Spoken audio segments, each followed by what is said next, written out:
So this is the work I will present here is the result of a collaboration between many people from France and Italy mainly. And we tried to build up some multi-layer samples based on Gurevich's ID.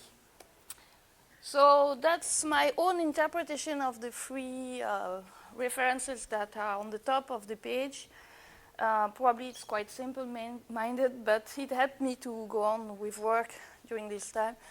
I took just my understanding of the nonlinear BCS resistance like an explanation of the hotspots we had. We combined with the idea that we could have a very localized vortex trapped or penetrating vortex, but that could explain the large hotspots we observe on cavity. I like that idea because for the first time there was a theory that was looking like what I could see on cavities. And maybe I understood it wrongly, but at that time I thought that the high field dissipation threshold was the first penetration of vortices. And then it allowed us to understand why niobium is the best ever, because it has the highest HC1. Sorry. For instance, here I put curve that many of you know. That was the tentative of NB13 cavity that was done in Wuppertal in 85. And I put it in the EPIC version because they are not at the same frequency. But if you understand that the Q-slope threshold is the onset of vortex penetration, then you understand why you have a very good Q0 at the beginning and then you start to decrease because you are of high dissipation due to vortices. Of course, after some coffee break here, I'm not sure exactly why I should put HC1 for niobium. But this led me to a conclusion that if I want, since niobium is so close to its ultimate limits, if I want to increase the field in the cavity, we need to avoid vortex penetration and to keep under HC1. So here again, that's a recall of Alex's proposal, is to use nanometric films. So it's a way to enhance artificially the HC1.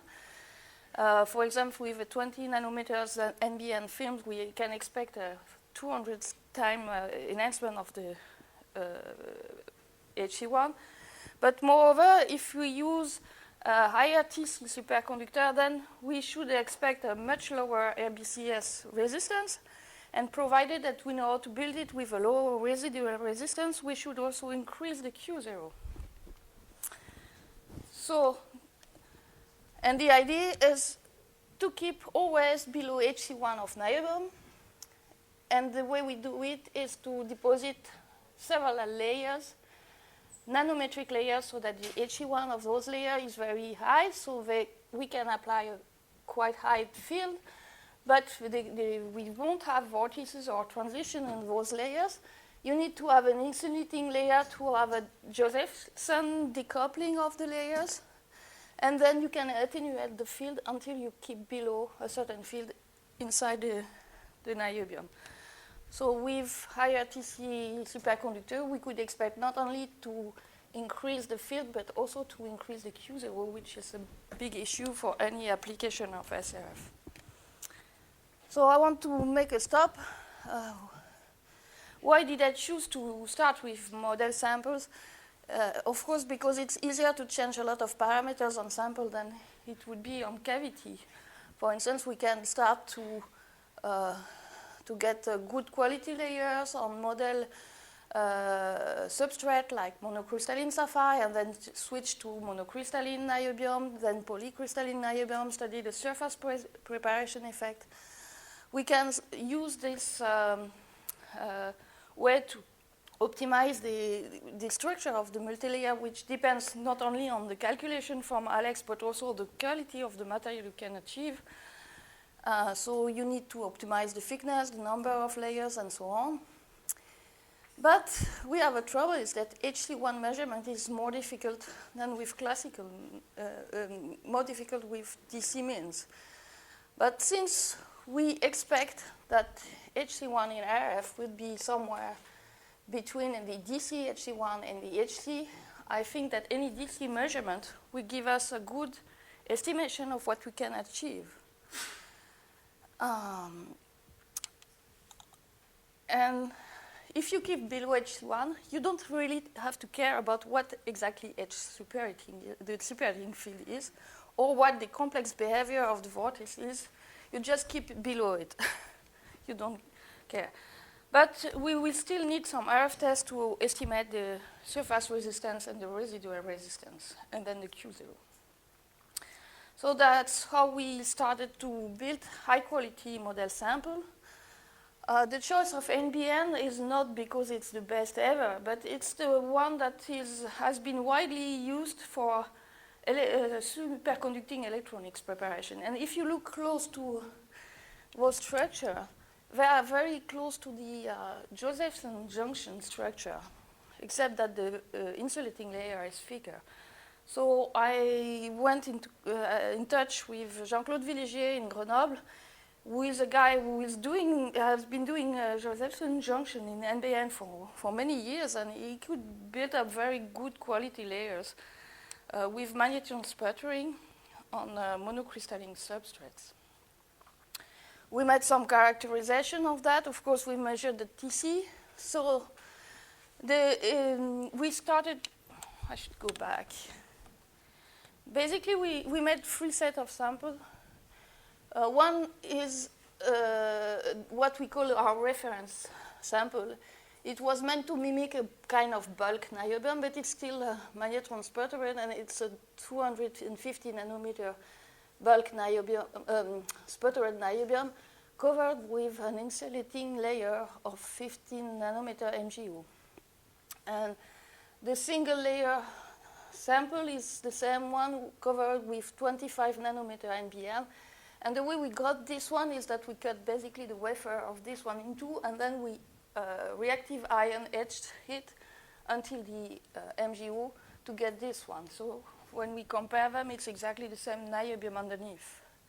We also built up 4 multi-layer called ML, but we used only 12 nanometer NBN, and we will see afterward it was not such a good idea.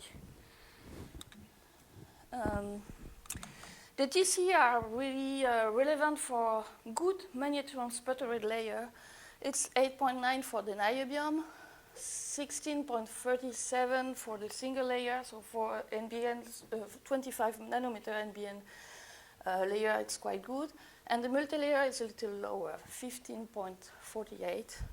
We checked also with X-rays the thicknesses of the layers and the roughness of the layers, which happen to be quite good. And then we started to make the magnetic characterization with a SQUID magnetometer. So in this case, you have the sample that is inside a uniform field, and you have 2 ways to measure, either in that direction with 2 coils like this, or either in the transverse direction with 2 coils like this. And I would like to draw your attention to the fact that it's quite difficult. Most of the magnetometers don't have 2 sets of coils, so you will see only one longitudinal moment, and you might make mistakes, because if your sample is not perfectly aligned with the direction of the field, you have a transverse moment. And if you don't measure it, you can make mistakes in the fitting procedure. Because what happens, we discover that if our sample is not aligned better than 0.005 degrees, we have a small perpendicular component, then a transverse moment, and this transverse moment happens to be very strong due to the surface of interest. In one direction we have 5 by 5 millimeters, in the other we have 5